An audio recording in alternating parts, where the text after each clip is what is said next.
গল্পের শুরুতেই দেখা যাবে ঝাঁপি দীপের কথা শুনে ভীষণ খুশি হয়। খুশিতে কাঁদছে ঝাঁপি আর মনে মনে বলছে, তুমি আমাকে ভালোবাসো না মুখে বলো, কিন্তু তুমি যে আমাকে ভালোবাসো সেটা তোমার কাজে কর্মেই প্রকাশ পায়। এরপর দেখা যাবে ওপাশ থেকে দীপ বলছে, হ্যালো মনিকা ম্যাম, আপনি ঠিক আছেন তো? এরপর ঝাঁপি বলছে, হ্যাঁ আমি ঠিক আছি। এরপর ফোনটা রেখে দেয়। ওইদিকে দেখা যাবে বিতান কাসাই আর চুনি তো ভীষণ খুশি হয়ে যায়। বলছে, ঝাঁপি দেখলি তো দাদাভাই তোকে কতটা ভালোবাসে, কিন্তু প্রকাশ করতে চায় না। প্রকাশ না করলে কি ভালোবাসা যায় না ঝাঁপি বলতো? দাদাভাই কিন্তু করে দেখিয়েছে, প্রকাশ না করেও তোকে ভালোবেসে দেখিয়ে দিয়েছে। এরপর ঝাঁপি বলছে, হ্যাঁ কাসাইদি, তুমি একদম ঠিক কথাই বলেছো। আমি যখনই কোনো বিপদে আপদে পড়ি তখনই আমার সামনে ঢাল হয়ে দাঁড়ায় ও। একদিনও ঠিক প্রকাশ করবে যে ও আমাকে ভালোবাসে। এই কথা বলতেই নীলু বলছে, ঝাঁপি একদম ঠিক কথাই বলেছিস, দীপ কিন্তু তোকে ভীষণ ভালোবাসে, হয়তো প্রকাশ করছে না। জানিস তো, ও ওর নিজের মনের কথা শুনছে না, ও তো নিজের ইগোটাকেই জিয়ে রেখেছে। তবে একটা সময় আসবে যখন দেখবি ও নিজের মনের কাছে ওর ইগো হেরে গেছে, সেদিন ঠিক প্রকাশ করবে। এ কথা শুনেই ঝাঁপি খুশি হয়। ওইদিকে দেখা যাবে দীপ বসে কাজ করছিল। এরপর ঝাঁপি সেখানে গেছে। ঝাঁপি দীপকে দেখে ভীষণ খুশি হয়, মনে মনে বলছে, তুমি আমাকে ভালোবাসো কিন্তু কখনো প্রকাশ করো না। মা ঝাড়ালক্ষ্মী, তুমি ওকে সবসময় আমার পাশেই রেখো। ও যেভাবে ঢাল হয়ে আমার সামনে দাঁড়ায়, এভাবে যেন আমার পাশে সবসময় থাকে। তখনই দীপের চোখ যায় ঝাঁপির দিকে। দীপ উঠে গিয়ে বলছে, ঝাঁপি তোকে কখন থেকে খুঁজছি, কোথায় ছিলিস এতক্ষণ? এরপর ঝাঁপির চোখের দিকে তাকিয়ে দীপ বলছে, কিরে ঝাঁপি, তোর চোখ দুটো আজকে অন্যরকম দেখাচ্ছে, কি হয়েছে? এরপর ঝাঁপি ভয় পেয়ে যায়, পেছনে ফিরে বলছে, আমি তো আজকে লেন্স দুটো খুলতেই ভুলে গেছি। এই কথা বলেই দুই চোখে হাত দিয়ে বলছে, আমার চোখ দুটো জ্বলে যাচ্ছে।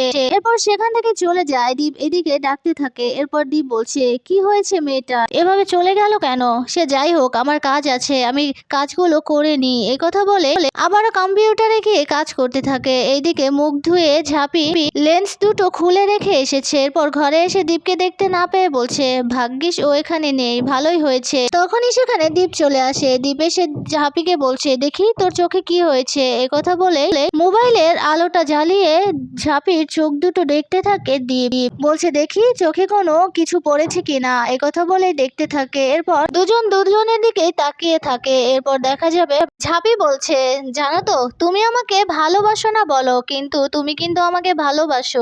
চোখে চোখ রেখে কেন তাকিয়েছিলে বলো তো? তুমি আমাকে ভালোবাসো না, তাহলে আমার দিকে এভাবে তাকিয়ে থাকো কেন?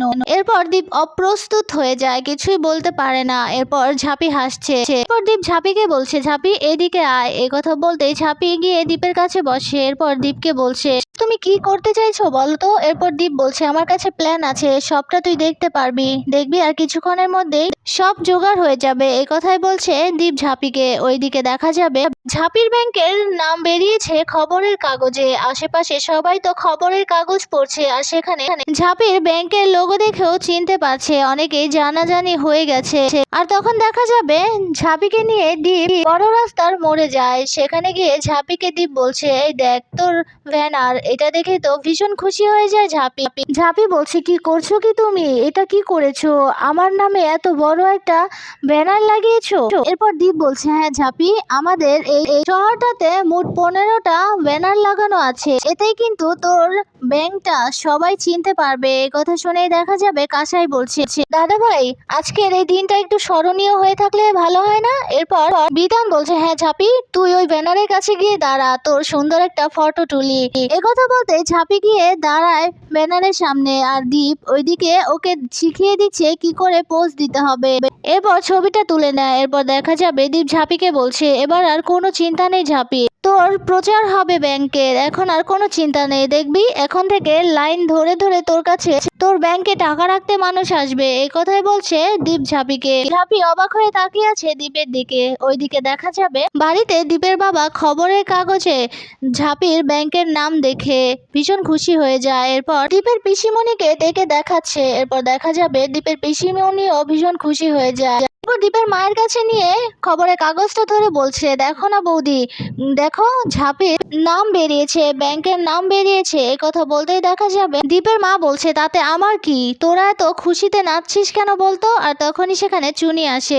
চুনি এসে বলছে আচ্ছা জেঠি, তুমি ঝাঁপিকে এত সহ্য করতে কেন পারো না বলো তো।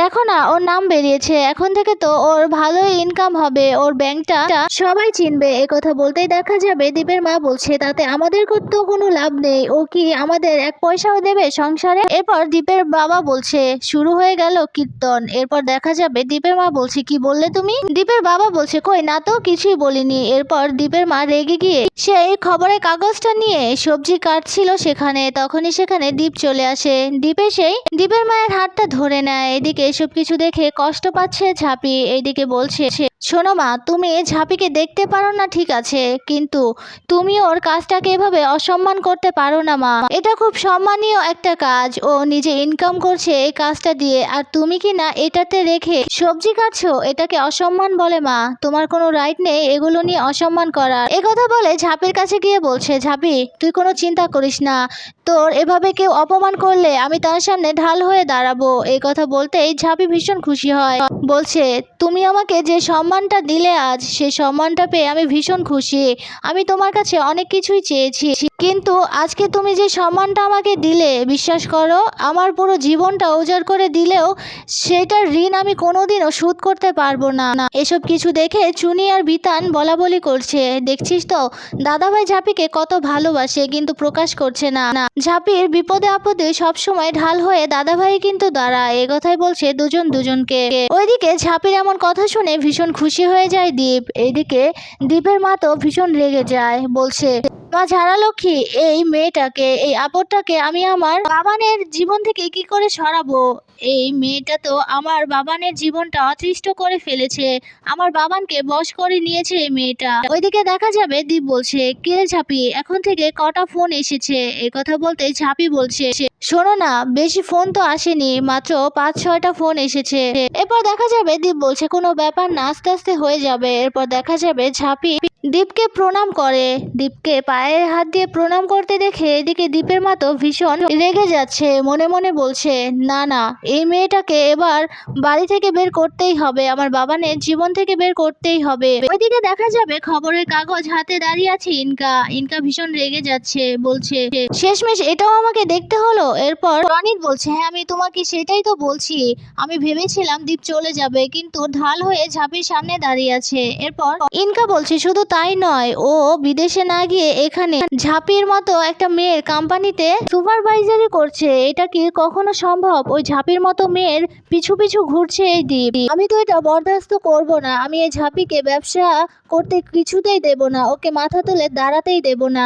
এ কথা বলে খবরের কাগজটা হাতে নিয়ে দেশলাই দিয়ে খবরের কাগজটা জ্বালিয়ে দেয় ইনকা। এরপর এদিকে রনিত তো রেগে আছে। এরপর ইনকা বলছে আমিও দেখবো এ কি করে এই ব্যবসাটা এগিয়ে নিয়ে যেতে পারে, আজকের পর থেকে ওর ব্যবসা আর কিছুতেই এগিয়ে নিয়ে যেতে পারবে না।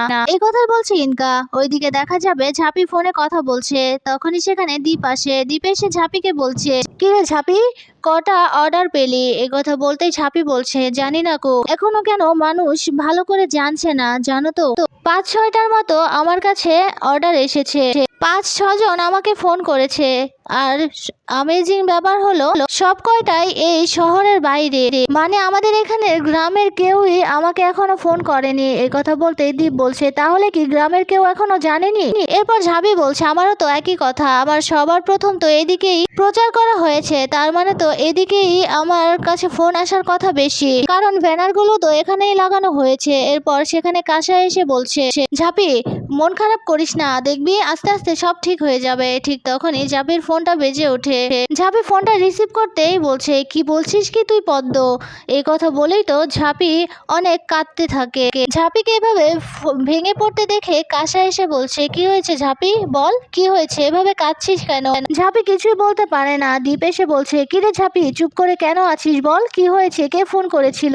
ঝাঁপি বলছে আমাদের এখানে যে কটা ব্যানার টানানো হয়েছিল সেই সব কটা নাকি আগুন লাগিয়ে কেউ জ্বালিয়ে দিয়েছে। কথা শুনে তো দীপ অনেক অনেকটাই অবাক হয়ে যায়। ঝাঁপিকে গিয়ে বলছে, ঝাঁপি এটা কি করে হতে পারে, তুই একটু শান্ত হ, এটা হয়তো উড়ো খবর, ওরা ভালো করে জানে না সেই কারণে বলেছে, এটা ঠিক না। এই কথা বলতেই দেখা যাবে ঝাঁপি বলছে, না এটাই ঠিক, কারণ এখনো পর্যন্ত আমাদের এদিকে কারোর তো ফোন আসেনি, সব কটা ফোনই কিন্তু শহরের বাইরে থেকে এসেছে। তাহলে এই কথা বলতেই দেখা যাবে বিধান বলছে, দাঁড়া আমি ফোন করে দেখি আমার বন্ধুদের কাছে। তখনই সেখানে চুনি দৌড়ে আসে। চুনি এসে ঝাঁপিকে বলছে, ঝাঁপি শোন। এরপর ঝাঁপি বলছে, কি হয়েছে? এই কথা বলতে ঝাঁপিকে চুনি বলছে, আমার বান্ধবী একটা ভিডিও পাঠিয়েছে, ওদের বাড়ির কাছে কিন্তু একটা ব্যানার লাগানো ছিল, দেখ ভিডিওটা একটু। এই কথা বলতেই দেখা যাবে ভিডিওটা সবাই মিলে দেখতে থাকে। সেই ভিডিওতে দেখা যাচ্ছে ঝাঁপির ব্যানারে কেউ আগুন জ্বালিয়ে দিয়েছে, ব্যানারটা পুরো ছারখার হয়ে যাচ্ছে। এটা দেখেই তো ভীষণ চমকে যায় সবাই। এদিকে ভীষণ কান্নাকাটি করতে থাকে ঝাঁপি। এদিকে দেখা যাবে ইনকা আর ইনকার মাকে একটা গাছের ভেতর বেঁধে রেখেছে। ঘুম ভাঙতেই তো চমকে যায় ইনকা এবং ইনকার মা, আর সামনে দেখতে পায় ঝাঁপি বসে আছে। কাসাই চুনি বিতানও সেখানে আছে। ইনকা ঝাঁপিকে বলছে, কি হচ্ছে কি এখানে, আমাদের এভাবে এখানে কে বেঁধে এনেছে? ইনকার মা বলছে, ছেড়ে দাও বলছি, কি হয়েছে, আমাদের এখানে আটকে রেখেছো কেন? এরপর ঝাঁপি বলছে, আমার ব্যানারে আগুন জ্বালিয়ে দেওয়া, সেই টাকা যতক্ষণ না পর্যন্ত উসুল হচ্ছে, মানে আমার ব্যানার যতক্ষণ না পর্যন্ত লাগানো হচ্ছে ততক্ষণ এখানেই তোমাদের বেঁধে পিঁপড়ে দিয়ে খাওয়াবো। কথা বলে দেখা যাবে মধু ইনকা এবং ইনকার মায়ের শরীরে মেখে দেয়। এরপর মধুগুলো মাটিতে ফেলতে থাকে, বলছে পিঁপড়েগুলো এখন আপনাদের খেয়ে ফেলবে। এটা দেখে ভয় পেয়ে যায় ইনকার মা। এরপর ইনকার মা ঝাঁপিকে বলছে, তুমি কি চাইছো? এরপর ঝাঁপি বলছে, বললামই তো, আমার ব্যানারগুলো যেখানে যেখানে লাগানো ছিল ঠিক অক্ষতভাবে সেখানে সেখানে লাগাতে হবে। এরপর ইনকার মা বলছে, তুমি চিন্তা করো না, আমি এক্ষুনি ব্যবস্থা করছি। এই কথা বলে রনিতকে ফোন করে বলছে, ঝাঁপির ব্যানারগুলো যেখানে যেখানে ছিল সেখানে আবার ব্যানারগুলো টানিয়ে দাও নতুন করে বানিয়ে, তাহলে এই মেয়ে আমাদের ছাড়বে না। এরপর রনিত বলছে, কে ছাড়বে না? এরপর এদিকে ঝাঁপি ফোনটা নিয়ে রনিতকে বলছে, আমি ঝাঁপি সরকার, আমি ছাড়বো না যদি আমার ব্যানারগুলো আবার ঠিক জায়গায় না পৌঁছয়। এটা শুনে তো ভীষণ ভয় পেয়ে যায় রনিত। এরপর ঝাঁপিকে বলছে, ঝাঁপি তুই? এরপর ঝাঁপি বলছে, হ্যাঁ আমিই তো, আমার ব্যানার এভাবে জ্বালিয়ে দেওয়া, এবার বের করছি, তোমাদের শয়তানি আমার পেছনে লাগা, তোমাদের বের করে দেব। এই কথা বলে ফোনটা রেখে দেয় ঝাঁপি। এদিকে প্ল্যান ভেস্তে যাওয়াতে রনিত ভীষণ রেগে যায়। এদিকে দেখা যাবে ফোনটা রেখে দেয় ঝাঁপি। এদিকে দেখা যাবে ইনকার মায়ের দিকে তাকিয়ে আছে ঝাঁপি।